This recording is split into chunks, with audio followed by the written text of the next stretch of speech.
I have only ever told one person this story, the detective investigating my best friend's death, and his response was to inform my mom that I was likely suffering from trauma-induced psychosis. Because of that, I only ever tell edited versions of this tale. However, I feel like this is a place where I can tell it freely because, well, we're all just telling stories, right? I actually really enjoyed high school. I had plenty of friends and experienced pretty much everything a high school boy could want to experience. But this one event was a dark cloud that hung over my better experiences. Jason had been my absolute best friend since we had a class together in 4th grade. What started that unbreakable bond? Finding out we both had June birthdays. From 4th grade to the end of 10th, we spent at least 2 days a week together outside of school. That was just one-on-one as well. Most of the time when we were in larger groups, we would both be there. We shared so many of the same hobbies and interests. But more importantly, he was someone who I could always call to have my back. A friend in the truest sense of the word. One shared hobby we had was riding dirt bikes. While we actually lived in a pretty heavily populated town, we were surrounded by vast woods that featured long sprawling trails. So, every summer, we spent a lot of time driving up and down those trails.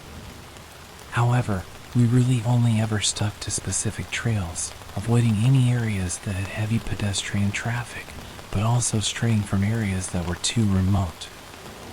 So, it surprised me when Jason asked me if we should bike to Tillsville on a particularly hot Friday morning that just 2 weeks after school got out for the summer. Tillsville, not the real name for privacy reasons, is an abandoned mining village located within the woods, settled right against one of the mountains contained in the woods. There weren't any active urban legends about the place, but people were discouraged from heading there out of fear that people would venture into the mines and get hurt. It wasn't unheard of for people to head to the village and party, but we never had to because we were lucky enough to have friends with cool parents that would allow their kids to throw their own. For what? I asked because, well, I didn't think it would be particularly interesting. I don't know. I just thought it would be cool to switch up our route today, he said, beaming as if this was some genius idea. I pushed against the idea for a couple of minutes because I'm still not sure why in that moment, but a small voice in the back of my head told me that it was a bad idea. But Jason was hearing none of it. He even bribed me with the promise of paying for that night's pizza himself if I agreed to go, so, of course I did. The woods on the outskirts of our town are absolutely beautiful. However, as you get deeper in the woods, the trails are far less obvious, and once you're in the most remote areas, you're far more likely to get completely lost than find your way back. To quantify where Tillsville is in the woods with 1 being the trails near the tree line and 10 being the single free-use cabin set up in the most remote area for lost hikers to hopefully find and use for shelter, I'd say it's a 6. Our ride to the village was mostly smooth.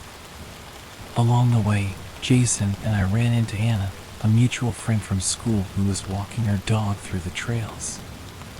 We chilled for a few minutes and discussed meeting up the following day to study for our driving test together, as she had a late May birthday, but hadn't been preparing for her test. As we got closer to the village, Jason took the lead. He said that he had been closely studying the trails that led to Tillsville over the previous week or so. I remember how loud he whooped once we saw the village's watchtower poke above the trees.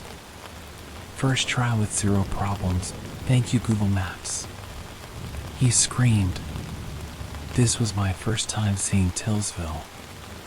It had been described to me before, and I had seen a couple pictures online, but actually visiting it was a whole other experience. There were 2 separate sections of the village, the residential area and the actual mining area. The residential area consisted of about 12 abodes in various states of disrepair set up in a sort of cul-de-sac. Jason rode right up to the one closest to the edge of the village, and before I could even get off my bike, he was heading inside. I remember stepping inside and for some reason feeling incredibly sad. It was a small house and was pretty rotted, but you could see that it was once loved. "Dude, check this out," Jason said, pointing to a picture frame. We were shocked. It was a family portrait featuring a dad standing in the middle in his mining gear, what I assume was his wife, and a little girl laying between her dad's legs. We couldn't comprehend why someone would leave something like that behind. As we entered the other houses, disregarding the beer cans, modern cigarette butts, and used condoms, we saw that other families had just hastily left their little village, leaving seemingly important items behind. Now, while I said before, there had never been some spooky urban legend surrounding Tillsville, the last days of the mine are infamous. Like many other coal mines, Tillsville was set to shut down in the early 70s. While it was never some huge prolific mine, it still employed about 40 people. 25 or so of which actually lived in the houses next to the mine. While losing your job is horrible, losing your job and your house at the same time is a next level bullshit situation. Tensions were high, people were mad. One miner went on to say that some of the guys had just turned into balls of rage that felt they had no idea what they could even do afterwards, because mining was all they knew. Things came to a head on the second to last day of the mine's operation, which consisted of preparing the mine for shutdown. As the story goes, while discussing severance pay and how the miners could get in contact with landlords in the town proper, a fight broke out. One which ended with the mine's foreman and another senior member of the team being beaten to death. That same miner who gave the only media interview on the situation said that he was haunted by the fact that people who he knew as kind and compassionate just suddenly snapped and turned into monsters willing to kill out of anger.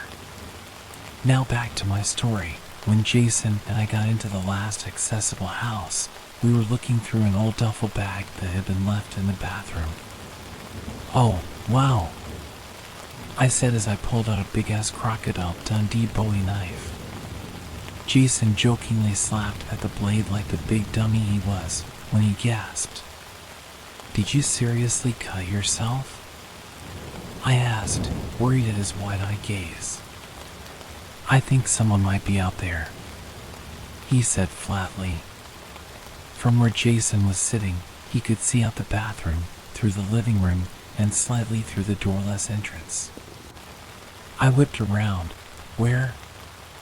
I tried straining my eyes to see if I could confirm this, but saw nothing. Then, out of nowhere, Jason snatched the knife out of my hand and rushed out of the house. "What the hell?" I shouted as I followed him as he stormed off toward the back of one of the adjacent houses. Jason slowed as we reached the back corner of the house. He turned and gave me a ready look. Though I definitely wasn't, I nodded. We both turned the corner at the same time and breathed a sigh of relief in unison at the sight of an empty, overgrown backyard. "What did you think you saw? Person, animal?" I asked him. "It doesn't matter. Let's see the mine," he responded, brushing off the question. Though he had regained his usual goofy composure, it was weird to me that he just completely ignored the question. But, wanting to appease him, I dropped it and we headed off toward the mine. All that was left of the actual mining area was a flimsy watchtower, half of the mill, a storage warehouse, the pump shed, and the hoist house head frame. But there was also a separate entrance into the mine that was out in the open, and, showing the low IQ of my fellow townspeople, the fence that had been erected to keep people out of the mine had been torn away. Now, I was actually interested in seeing the mill and head frame, but Jason was making a beeline for the entrance to the mine. "Wait, you actually want to go inside?" I asked, trying to keep up with him. "I mean, yeah, My brother went to a party inside just last year. It's not like it's going to collapse the second we step inside, idiot," he remarked, not breaking his stride. "Now that you've said that, that's exactly what's going to fucking happen," I responded, only half joking. The closer we got to the entrance, the more I felt something. I don't know how to describe it other than to say that the mine had an aura about it. I don't know if it was exactly an aura of danger, but for me, it simply felt oppressive. I held my breath as we crossed the threshold, but even looking back, I have to admit, after the first few steps, being inside the mine was pretty cool. I mean, the whole time we were inside, my brain was screaming danger, but at the same time, I was enjoying it. The first 30 or so feet of the mine was a straight shot. We hopped around the tracks on the floor and even had a contest to see who could balance on the edge of the tracks the longest. Then, the mine broke off into 3 different paths. The first 2 sloped downwards. The stairs beside the tracks alternated between wood and stone that had been carved into the actual ground. Past a certain point, the downward paths led to murky black darkness. While Jason had brought 4 different flashlights, at that moment it felt like they couldn't have even penetrated such an absence of light. The third path was a short one that led to a large hollowed-out stone room that had probably been used as a break room. I took the initiative and walked into the room before Jason tried dragging me to hell. The room was pretty big and sadly was full of trash and graffiti. "Holy shit!" Jason shrieked, staring at the ground. I knew I was going to be annoyed at his discovery, because the jolt that his shriek gave me nearly stopped my heart. Jason bent down and grabbed something. "This has to be Mark's," Jason said as he held up a beer bottle. Indeed, Jason was holding some shitty microbrew IPA that I had only ever seen Mark, Jason's older brother, drink. "Put that in the bag. Show it to Mark to prove we actually went here," I said. I did my best to prolong our time in that room. I went so far as to start talking about the upcoming football season, Jason's favorite topic, to avoid having to actually go deeper into the mine. But as we exited the room, Jason completely disregarded the left-hand turn I made toward the straight shot, as he was fumbling with his backpack, shuffling toward the stairs for the right side slope. I huffed as I turned around, refusing to let my idiot friend get crushed by a cave-in alone. Jason had filled his backpack with shit, including the knife we had just found, so the flashlights were at the very bottom of the bag. As he dug through the bag, I swore I heard the sound of something sliding on one of the stone steps about 50 or so feet down. "Sush," I said, grabbing his arm, trying to stop his ruffling. Completely ignoring me, Jason whipped out his biggest flashlight and shone it downwards. To my relief, nothing was down there. Yeah, I heard it. "But look, it's nothing, you big pussy," he said as he grabbed out another flashlight, shoving it in my hands. As we began moving downwards, I was shocked at how damp everything smelled because the rock around us looked bone dry. You know, Anna is literally the only human who knows we're down here. I nervously squeaked as we descended into what could only be a bad situation. "She's got big mouth." "We agreed to see her tomorrow. She'll call someone if we don't show," Jason responded. That wasn't entirely true. While we were in one of the houses earlier, I had used the bare bones reception I had to tweak checking out Tillsville just in case, but was planning on deleting it once we left. Eventually, after about 3 minutes of walking, I once again heard a sound that definitely wasn't coming from us. This time, it sounded like there was another fork in the track, and the noise was coming from the right-hand side. However, this wasn't the same sliding noise. It sounded like running water. I froze in fear, hoping that the sound would pass, to not rile Jason up, but he clearly heard it, because he started bounding toward it. As he began rushing down, I turned to my left, and of course, the words "there was nothing for you down here" were spray painted on the opposite wall. "Dude, we really need to dash," I began to say, but Jason had already made it to the next fork and was peering around the corner toward the noise. What happened next felt like I was watching a third-person experience of everything. Jason whipped around and screamed in a voice I didn't think could come from the bulky right tackle of our varsity team. "Fucking run!" He was already making his way up the stairs when another sound filled the mind. One that I can only describe like this. Imagine if you threw a bobcat into an industrial wood chipper. My body went into autopilot. I just moved. As we got close to the top, I could hear someone or something following us, but their strides were bigger, bounding up multiple stairs at a time. I don't know how, but we managed to make it to the entrance of the mine without ever looking back once, but a problem arose. Trying to squeeze out at the same time, Jason's backpack got snagged on the ripped open fence. However, the mountain of a man just somehow slipped through the straps effortlessly. Before I knew it, we were on our bikes, whizzing away from the village. The next 40 minutes were nerve-wracking. Though we were moving at 15 to 20 miles an hour through the woods, it still felt like whatever was down in the mine was at our heels, ready to spring on the back of our bikes and sink their teeth into us. When we finally exited the woods, we stopped our bikes and took a second to compose ourselves, which I desperately needed because I was legitimately on the verge of soiling myself. "What the fuck was that? What did you see?" I demanded. "You're going to hate my answer," he said, grimacing. "Why?" I was angry, but I shouldn't have been. Being angry didn't make any sense, but I was that scared. "Because I don't know." "What the hell do you mean you don't know?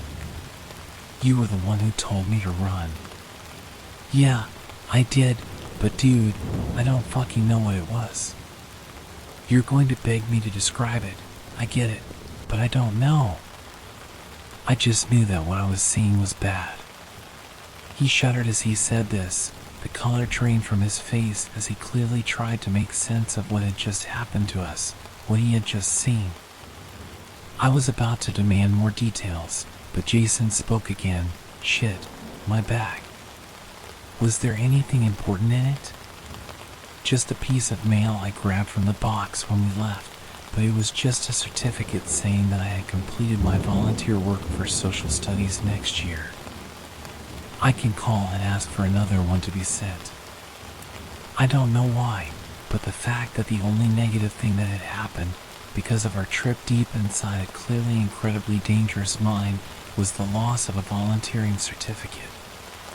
It was the funniest thing in the world to me, and I broke out laughing. Jason just sat there, stone-faced, before abruptly driving off.